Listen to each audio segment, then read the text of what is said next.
আসসালামু আলাইকুম ওয়া রাহমাতুল্লাহ। প্রিয় দর্শক বন্ধুরা, এই তো চলে আসলাম কবুতর ঘরে। দেখছেন কবুতরের বাচ্চা, একটা দুইটা তিনটা চারটা বাচ্চা, তারাও কিন্তু আস্তে আস্তে বড় হয়ে যাচ্ছে, তাদেরও পাখা মিলছে। এবং ওই পাশে একটা বড় কবুতর আছে, এই যে গা হাত পা চুলকাচ্ছে। তারা যাই হোক পানিতে গোসল খুব কম করছে, গরম হিসেবে তো প্রতিদিন গোসল করা দরকার, কিন্তু তারা সপ্তাহে একবার দুইবার গোসল করে।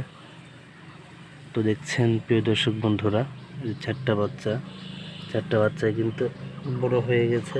তাদের বয়স 20 দিন পার হয়েছে, তাদের বয়স। তারা সবাই বসার চেষ্টা করছেন নিচে। এই যে ছটপট ছটপট করছে, পানি খাচ্ছে। দেখেন পানি খাওয়া হয়েছে তার,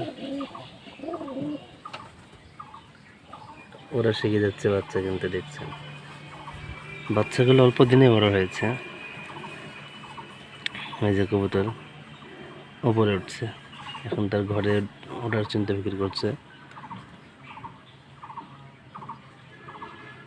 দেখেন প্রিয় দর্শক বন্ধুরা,